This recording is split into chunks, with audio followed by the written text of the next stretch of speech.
મિત્રો, આજના આ વિડીયોમાં આપણે પુરુષોત્તમ માસમાં કરવામાં આવતું વ્યતિપાતના વ્રત વિશે વાત કરીશું. આ વ્રતનો મહિમા, વ્રતની વિધિ અને વ્રતની કથા સાંભળીશું તથા આ વ્રત શું છે, કેવી રીતે કરવામાં આવે છે અને શા માટે કરવામાં આવે છે તેના વિશે પણ જાણીશું.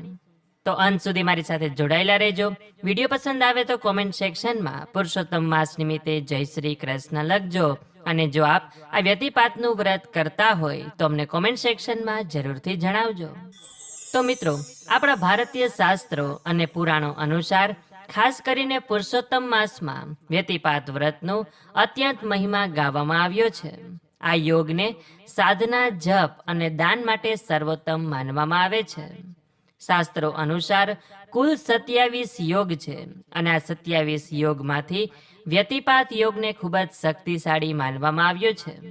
એવી માન્યતા છે કે આ યોગની ઉત્પત્તિ ભગવાન સૂર્ય અને ચંદ્રના તેજના મિલનથી થઈ છે અને આ દિવસે કરવામાં આવતી ભગવાનની ભક્તિ ભગવાન સુધી અવશ્ય પહોંચે છે.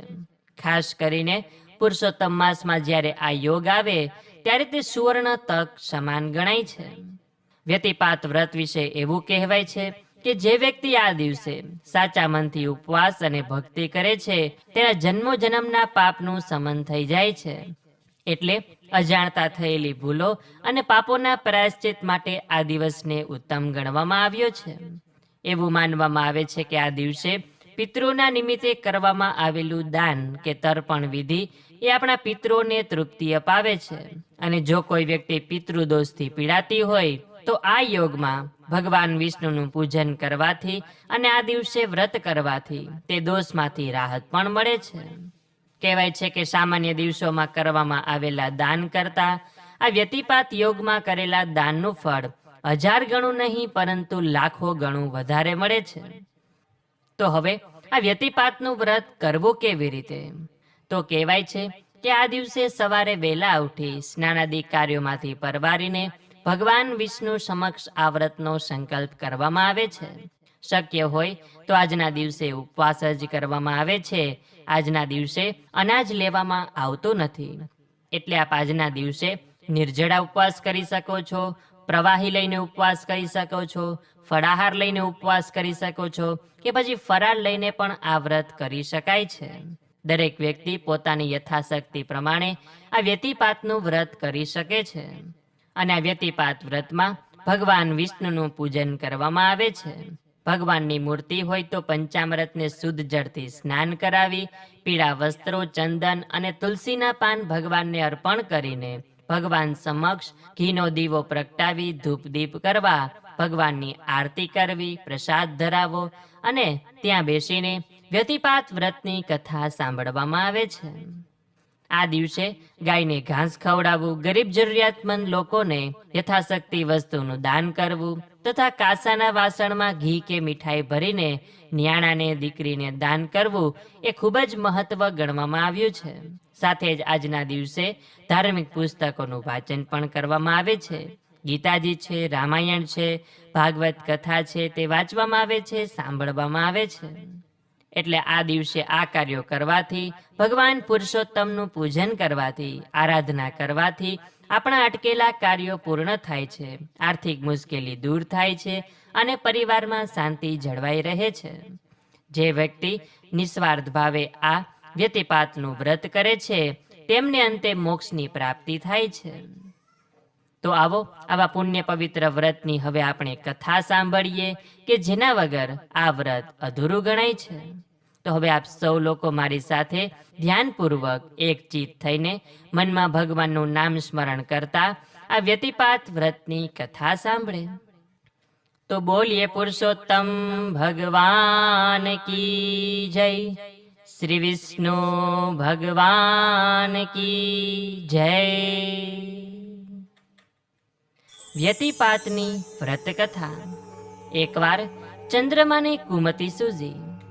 ગુરુપત્ની તારા પર મોહ ઉત્પન્ન થવાથી એણે તારાનું અપહરણ કર્યું અને આ જોઈ ભગવાન સૂર્યનારાયણ અતિ ક્રોધાયમાન થયા અને ચંદ્રમા સાથે લડાઈ કરી. સૂર્યચંદ્રનો ક્રોધ સામસામો અથડાતા એક વિરાટકાય આવૃત્તિ જન્મી. આગના ગોળા જેવી આંખો, ખીલા જેવા દાંત, પીળા ઝાખરા જેવા દાઢી મૂછ અને દોરડા જેવા વાળ, ધણ જેવું નાક, ઝાડના થડ જેવા હાથ પગ અને તોતિંગ ડાળો જેવી આંગળીઓ. આવી બિહામણી આકૃતિને જોતા જ સૂર્યચંદ્ર લડતા બંધ થઈ ગયા. એ મહાકાય આકૃતિ વાદળોની ગર્જના જેવા અવાજે બોલી કે મારું નામ વ્યતિપાત છે, મને ભયંકર ભૂખ લાગી છે, સત્વરે મને ખાવા આપો, નહીતર હું આખી પૃથ્વીને ખાઈ જઈશ. આ સાંભળીને સૂર્યચંદ્ર બોલ્યા કે શાંત થા વ્યતિપાત, શાંત થા. તારા માટે ભોજનની ગોઠવણ થઈ ગઈ છે. મૃત્યુલોકમાં જે કોઈ નરનારી તારું વ્રત કરે એના બધા પાપ તારે ખાઈ જવાના, અને જે વ્રત ન કરે, વ્રતનો અનાદર કરે, એને તું ભયંકર પીડા આપી તારા ક્રોધનો શિકાર બનાવજે. તારું વ્રત કરનારને સુખ સંપત્તિ અને સંતતિ દેજે. અમારા તને આશીર્વાદ છે કે તારું વ્રત કરનાર ભાવિકને યમના પાસનો ભય નહીં રહે. બ્રહ્મ મુહૂર્તે ઉઠી સ્નાન કરી તારી મૂર્તિનું પૂજન કરી ફળફળાદીનું દાન કરનારના સકળ મનોરથ સિદ્ધ થશે. માર્કંડ પુરાણમાં મહર્ષિ માર્કંડ મુનિએ આ વ્રતના મહાત્મયનું વર્ણન યુધિષ્ઠિરને કહી સંભળાવ્યું છે. યુધિષ્ઠિરે યમદંડના મહાદોષમાંથી છૂટવા માટે કયું વ્રત કરવું એવો પ્રશ્ન કર્યો ત્યારે માર્કંડ મુનિએ હયશ્ચ રાજાની વાત કહી સંભળાવી. પૂર્વે હયસ્વ રાજાએ આ વ્રત કરીને એનું ફળ પૂર્વજન્મે જે અતિલોભી વૈશ્ય હતો અને વ્યતિપાત વ્રતનો તિરસ્કાર કરતા જે બીજા જન્મે ભૂંડ તરીકે જન્મેલો એવા વૈશ્યને અર્પિત કરી દીધેલું. એ વૈશ્યનું નામ ધનદાસ હતું. નામ પ્રમાણે જ ધનનો દાસ હતો. પૂરું ખાતો પણ નહીં, ચમડી તૂટે પણ દમડી ન છૂટે એવો લોભી. વ્રત ઉપવાસની વાત આવતા મોં કડવું થઈ જાય. પૈસો મારો પરમેશ્વર ને હું પૈસાનો દાસ, આવો હતો એ વૈશ્ય. વ્યતિપાતના મહાપર્વનો દિવસ હતો. ભરપેટ ભોજન કરીને ધનદાસ તકિયા ગાદી પર આડો પડ્યો અને આંગળીના વેઠે વ્યાજ ગણતો હતો. એટલામાં 7 દિવસનો ભૂખ્યો બ્રાહ્મણ ત્યાં આવ્યો અને કરગરવા લાગ્યો. શેઠ, આજે વ્યતિપાતનું મહાપર્વ છે, દયા કરીને બટકું રોટલો આપો તો મારી આતરડી ઠરે. 7 દિવસનો ભૂખ્યો છું. આપવાની વાત આવી ત્યાં તો શેઠને ટાઢ ચડી ગઈ. એ તો માંડ્યો ગાળો દેવા. જેમ જેમ બ્રાહ્મણની આજીજી વધતી જાય તેમ તેમ શેઠની ગાળો વધતી જાય. બ્રાહ્મણે વ્યતિપાતની દુહાઈ દઈને ચપટી લોટ માગ્યો. ખીજાયેલા શેઠે લીધી લાકડી અને બ્રાહ્મણને ઢીબવા લાગ્યો. બ્રાહ્મણની સાથે વ્યતિપાતની ગાળો દીધી. ઢોરની જેમ માર ખાતા બ્રાહ્મણે શ્રાપ દીધો કે હે ધનલોભી, તે મારી બળતી આતરડીને ઠારવાના બદલે વધુ બાળી છે. તારા પેટમાં લાય લાગશે. આવતા જન્મે તું ભૂંડ બનીને વન વન ભટકીશ. કોઈ દયાળુ તને વ્યતિપાત વ્રતનું ફળ આપશે ત્યારે જ તારો મોક્ષ થશે. મારો તને શ્રાપ છે. શ્રાપ દઈને બ્રાહ્મણ તો ચાલ્યો ગયો. ધનદાસના ગભરાટનો પાર ન રહ્યો. એ ગભરાટમાં જ ધનદાસનું મોત થયું અને બીજા જન્મે એ ભૂંડ બન્યો અને વન વન ભટકવા લાગ્યો. એના દુર્ભાગ્યે વનમાં દવ લાગ્યો અને ભૂંડ પણ એ દવમાં સપડાઈ ગયો. એના અંગો બળી ગયા. પીડાનો તો પાર ન રહ્યો. અંગે અંગે કાળી બળતરા ઉઠી. ન ખાઈ શકતો, ન પી શકતો. ભૂખ્ય તરસ્યો એ પ્રભુ પાસે મોત માગવા લાગ્યો. એક દિવસ મૃગ્યા રમવા નીકળેલો હયશ્વ રાજા એ વનમાં આવ્યો અને ભૂંડની હાલત જોતા એને દયા આવી. એ વિચારવા લાગ્યો કે આ ભૂંડ પૂર્વજન્મમાં એવા તે કયા મહાપાપ કર્યા હશે કે આજે આની આવી દશા છે. એ જ ક્ષણે ભૂંડને વાચા ફૂટી. પૂર્વજન્મે પોતે કરેલા પાપની અને બ્રાહ્મણના શ્રાપની વાત કરતા કહ્યું કે કોઈ મને વ્યતિપાત વ્રતનું ફળ આપે તો મારો મોક્ષ થાય. રાજા હયશ્વ વ્યતિપાતનું વ્રત પૂર્ણ શ્રદ્ધાથી કરતો હતો.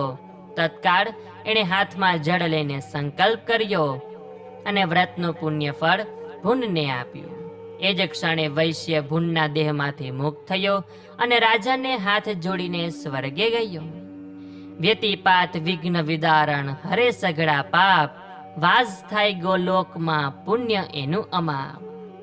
હે પુરુષોત્તમ ભગવાન, હે વ્યતિપાત, તમે જેવા તે વૈશ્યને ફળ્યા એવું જ તમારું આ વ્રત કરનાર, વ્રત કથા સાંભળનાર, વિડીયો જોનાર, સાંભળનાર સર્વ કોઈને ફળજો એવી અમારી તમારા ચરણોમાં પ્રાર્થના છે.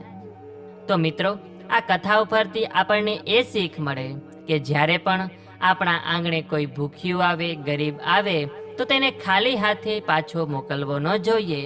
કંઈક ખાવાનું પીવાનું આપીને, ઓઢવાનું પહેરવાનું આપીને કે પછી પૈસો આપીને આપણા આંગણેથી રજા આપવી જોઈએ.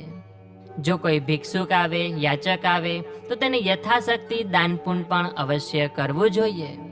અને અત્યારે પુરુષોત્તમ માસ ચાલી રહેલો છે. કોણ જાણે કયા સ્વરૂપે ભગવાન આપણા ઘરે આવી જાય અને આપણી પરીક્ષા લઈ જાય. તો બોલીએ પુરુષોત્તમ ભગવાન કી જય, શ્રી વિષ્ણુ ભગવાન કી જય. તો મિત્રો, આજના વિડીયોમાં આપણે પુરુષોત્તમ માસમાં કરવામાં આવતું વ્યતિપાત વ્રતનું મહિમા, વ્રતની વિધિ અને વ્રતની કથા સાંભળી. આશા છે કે આપ સૌ લોકોએ પણ અમારી સાથે સાંભળ્યું હશે. તો જો આપે અમારી સાથે આ કથા વાર્તા સાંભળી હોય તો વિડીયોને લાઈક કરી તમારા મિત્રોને મોકલી, અમારી ચેનલમાં નવા હોય તો સબસ્ક્રાઈબ કરી દેજો કે જેથી કરીને આવી જ રીતે પુરુષોત્તમ માસની દરેક કથા વાર્તા સાંભળવા મળે. તો આ સાથે હવે મને રજા આપો. મળીશું ફરીથી એક નવા વિડીયોમાં. ત્યાં સુધી આપ સૌ લોકોને અમારી ચેનલના જય શ્રી કૃષ્ણ. ધન્યવાદ. મારી સાથે જોડાઈ રહેવા બદલ, મને સાંભળવા બદલ આપ સૌ લોકોનો ખૂબ ખૂબ આભાર.